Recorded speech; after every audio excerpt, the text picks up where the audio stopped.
They laughed when she picked up the knife, until her world-final winning recipe turned mockery into mouth-watering victory. This isn't just a comeback, it's a culinary revolution. She never wanted the spotlight, just to blend into the background quietly. But when Chef Martha Coleman called her out in front of everyone, handing her an apron with mockery in her eyes, Emma Hayes felt every gaze shift in her direction. "Show us what you've got," the famous chef taunted. "Let's see if your home cooking stands a chance here." What they didn't know was that this unassuming woman, dressed in simple clothes, was about to shake their entire culinary world.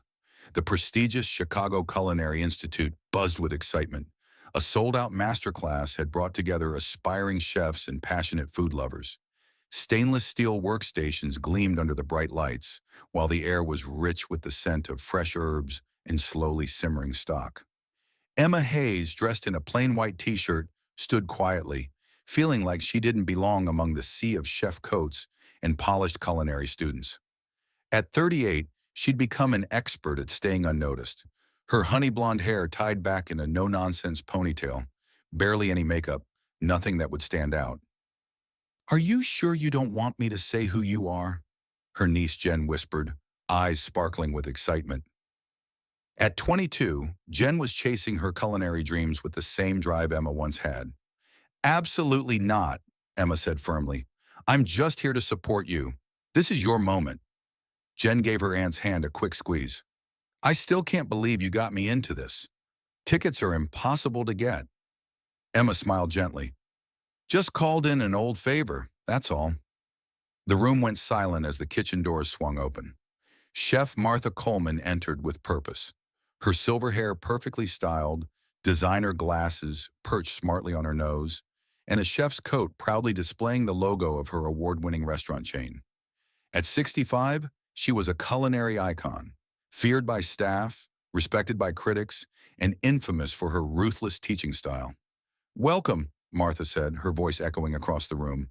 "Today's masterclass will separate those with true talent from those simply pretending to be chefs."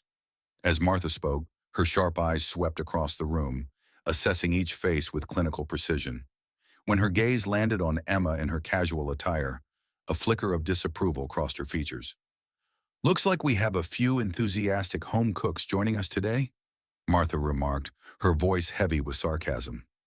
Nervous chuckles moved through the crowd. Emma kept her face composed, though her stomach tensed. She recognized that look all too well, had seen it over and over in professional kitchens. The instant judgment, the quiet dismissal. "Now then," Martha said, clapping her hands, "we'll begin with the basics of French cuisine, the mother sauces, foundations of culinary mastery." As Martha demonstrated the first technique, Emma quietly offered tips to Jen, pointing out the subtle nuances the chef was breezing past.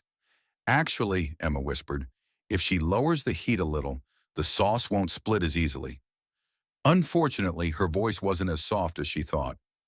Martha's head turned sharply, her piercing eyes locking onto Emma like radar. "Do we have an expert in the room?" Martha's voice sliced through the air like a freshly honed blade. All eyes turned. Emma felt the pressure of dozens of stares. She'd been spotted.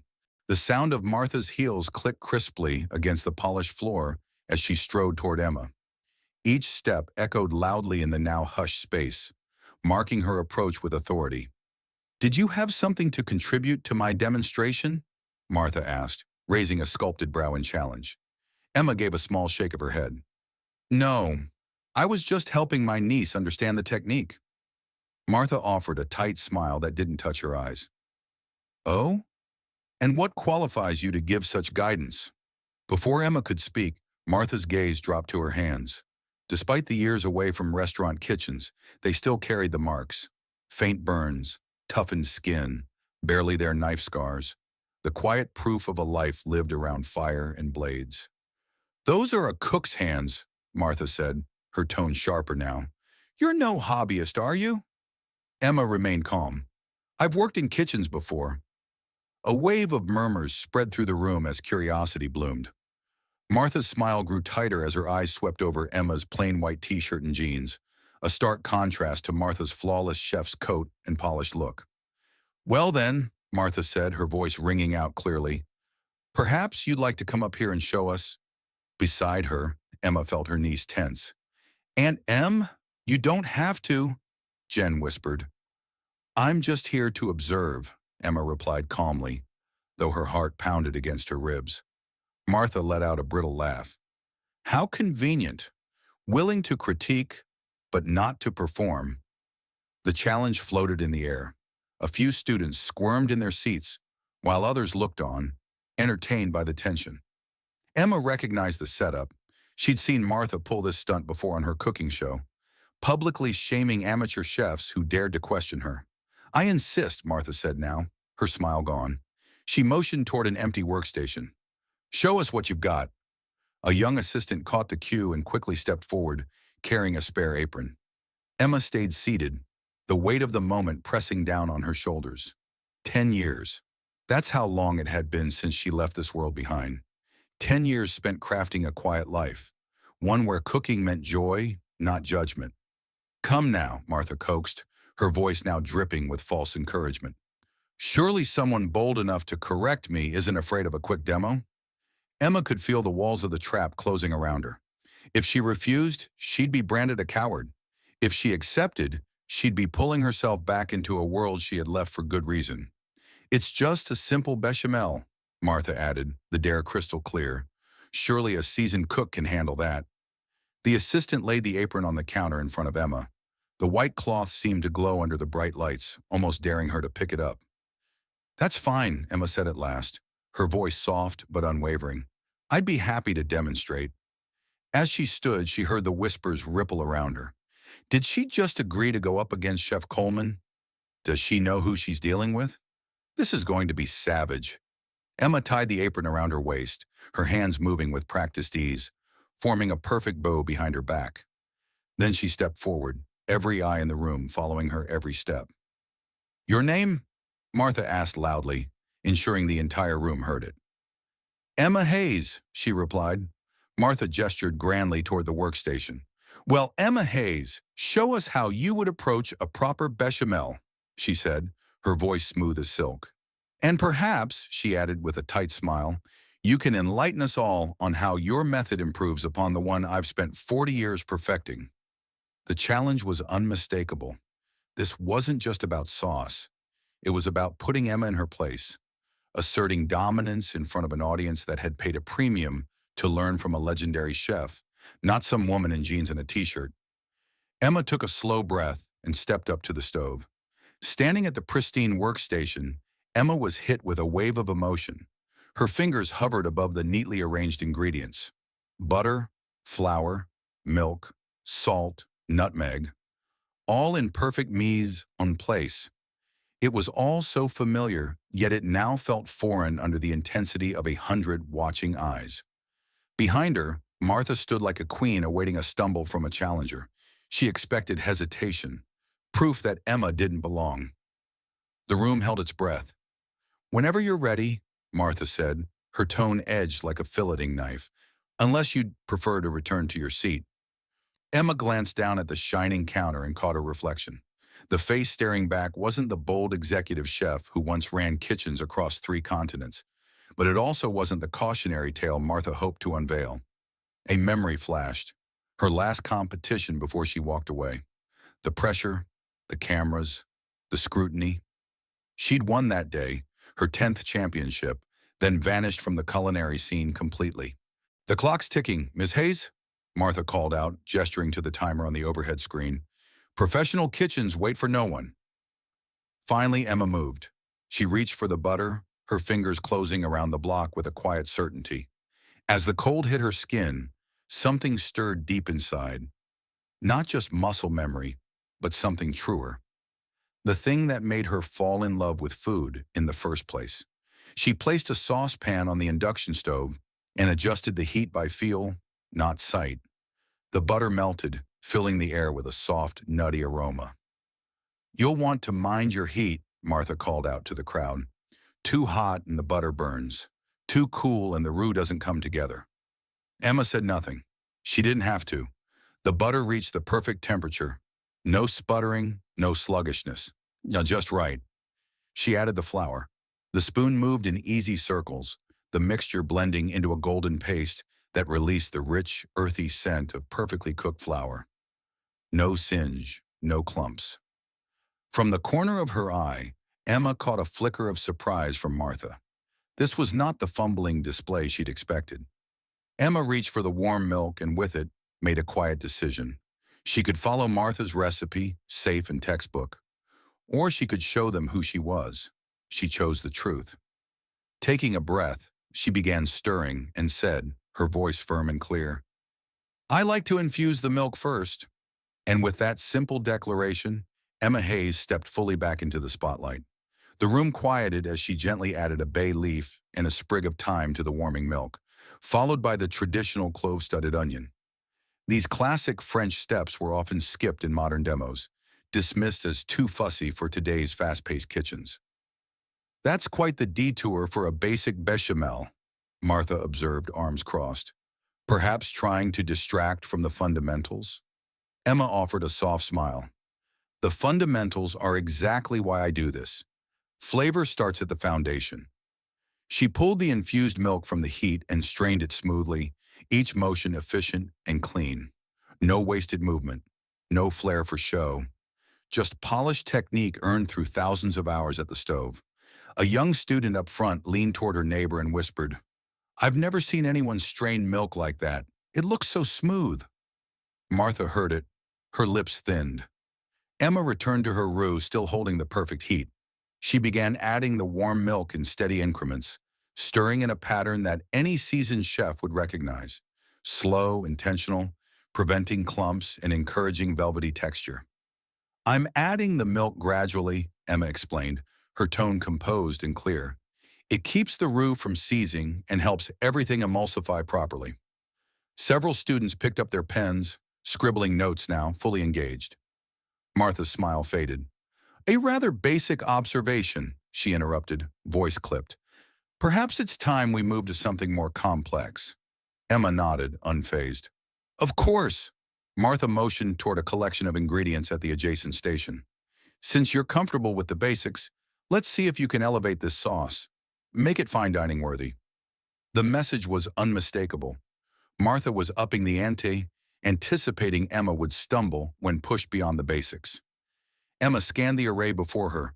Black truffles, aged Parmigiano Reggiano, saffron threads, lobster stock, and a selection of molecular gastronomy tools. A test of finesse and imagination. Without pause, Emma reached for the Parmigiano and a modest amount of truffle. "Less is more," her old mentor used to say. She grated the cheese with expert precision, her motions so smooth they appeared effortless. The room watched in silence as she prepared a gentle truffle infusion, folding it into the bechamel in a way that preserved its rich aroma while blending the flavors completely. "I'm keeping the essence of the mother sauce," Emma explained, while elevating it with complementary elements. A heady scent began to fill the room. Several students closed their eyes, savoring it with quiet awe.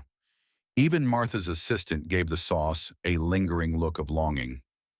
"You're skipping the molecular components," Martha noted pointedly. "Avoiding what you don't understand?"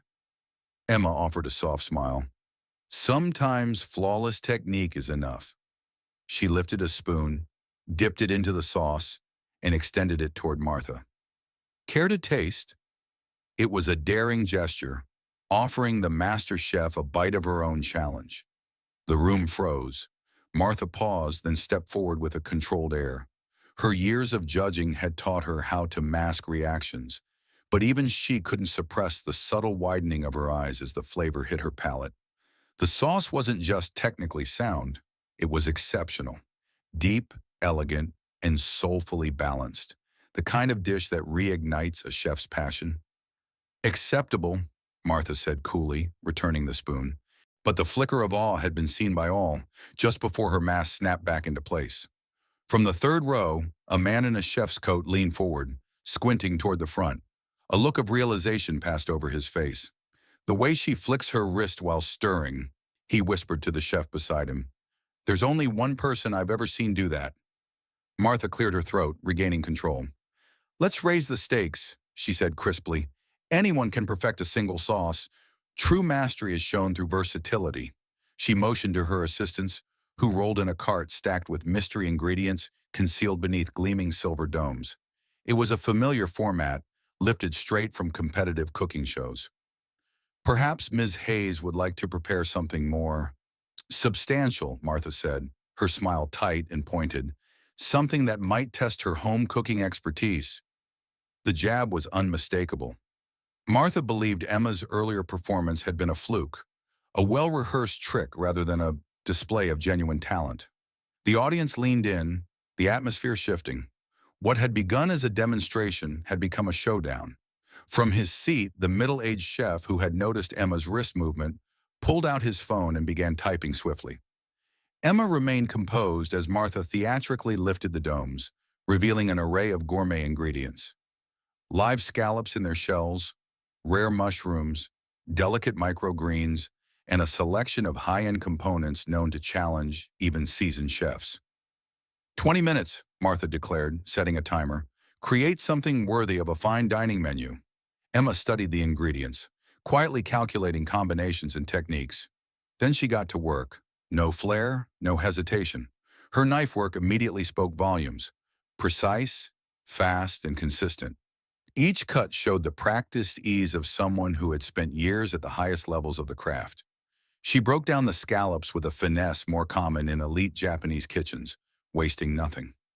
The students watched in awe as Emma began crafting a scallop mousse infused with complex flavor notes, using a forgotten French method that was making a comeback in top-tier kitchens. Her techniques weren't just advanced. They were rare, inventive. Martha's smug expression slowly shifted to one of unease. Your knife work is precise, she commented, struggling to keep control of the moment. Where did you train? Emma offered a faint smile, still focused on her dish. Here and there. I've picked up things along the way. Suddenly, the middle-aged chef stood, his phone in hand, voice carrying across the silent room. That's why I recognized you, he said, realization dawning. You're Emma Hayes. Emma's hand stilled just for a second, then continued working. The Emma Hayes, the chef repeated, lifting his phone for everyone to see. 10-time international culinary champion, former executive chef at Luciel in Paris and Lumiere in New York. Gasps and murmurs rippled through the audience. Students exchanged stunned glances, many pulling out their phones to confirm what they were hearing. The youngest chef ever to earn 3 Michelin stars, the man continued, his confidence growing. The Emma Hayes who vanished from the spotlight at the peak of her career. All eyes shifted from the man to Emma, and then to Martha, who stood frozen, pale with realization. Emma didn't flinch. She simply plated her dish with care, adding her final garnish with the steady hands of an artist. Only then did she raise her head. I go by just Emma now, she said softly. The timer buzzed. 20 minutes on the dot. Martha stared down at the dish in front of her. It was extraordinary. A true work of culinary art, the kind found only in elite restaurants. Then she looked at Emma again. Looked, and recognition dawned. You competed against me, Martha said slowly, pieces falling into place. Copenhagen, 2013. The International Chef Challenge. Emma gave a single nod. You won, Martha whispered, her voice hollow. You wore a chef's cap that day. Your hair was different. It was, Emma said simply. The middle-aged chef stepped closer, holding up a news article on his screen. An old image of a young Emma holding a trophy, surrounded by judges. Martha Coleman was visible in the background, her face tense with disappointment. She didn't just win, the man said, turning to address the room. She set a scoring record that still hasn't been beaten. The room exploded. Students gasped, whispered, some snapping photos, others frantically Googling her name. The revelation surged through the audience like a wave. But why are you here? Someone finally asked. Martha asked, genuine bewilderment breaking through her usually controlled demeanor. Like this? She gestured toward Emma's simple clothing, her unassuming presence. Emma glanced at Jen, who watched with wide eyes, a mix of shock and pride on her face. I came to support my niece, Emma said simply. I didn't come to teach or compete. I came because someone I love wanted to learn. The honesty in her voice hushed the room again. Even Martha seemed momentarily speechless. The culinary world has been searching for you for years, someone called from the back. Emma nodded, thoughtful. I know, but I found what I was searching for instead. The atmosphere in the teaching kitchen had shifted completely. Students who had barely noticed Emma before now looked at her with open admiration. Some approached cautiously, phones in hand, hoping for a photo or autograph. Martha Coleman stood near the demonstration table, her rigid posture betraying an inner conflict between professional pride and genuine respect. Finally, after a moment that felt like forever, she extended her hand to Emma. Your technique is impeccable, Martha admitted, each word seeming to cost her effort. The industry has missed your influence. Emma accepted the handshake gracefully. Thank you, Chef Coleman. One brave culinary student raised her hand. Ms. Hayes, why did you leave? You were at the top of your game. The room fell quiet once more, everyone leaning in, eager for the answer to a question that had long puzzled the culinary world. Emma considered the question, her expression reflective. I loved cooking, she said finally, but I lost touch with why I started in the first place. The competitions, the critics, the constant pressure to innovate. I found myself cooking to impress others, not to bring genuine joy. She gestured toward her completed dish, still on the demonstration table. This is beautiful, technically perfect even, but the best meal I've made recently was a simple Sunday dinner with my family. No cameras, no critics, just food made with love for people I care about. Her words struck a chord throughout the room, touching something universal among the aspiring chefs. Even Martha seemed affected, her usual stern expression softening almost imperceptibly. Would you consider teaching occasionally? Martha asked, surprising everyone, including herself. These students could learn a great deal from you. Emma looked around at the eager faces, then at her niece Jen, who nodded encouragingly. Perhaps, Emma said with a small smile, on my terms this time. As the master class concluded, Emma Hayes slipped off her borrowed apron, once again becoming the unassuming woman who had walked in hours earlier. But something had changed. She carried herself with the quiet confidence of someone who had reclaimed a part of herself she had long set aside. True talent doesn't fade. It doesn't need constant validation or recognition to exist. Sometimes the most extraordinary people are those living ordinary lives, finding joy in simplicity until the moment they're called to shine. If this story touched you, don't forget to like and subscribe for more tales of hidden talents and unexpected revelations. Where are you watching from today? Let us know in the comments below. Our community spans across America, sharing stories that remind us never to judge a book by its cover. Remember, extraordinary talent may be right beside you, wrapped in the most unassuming package.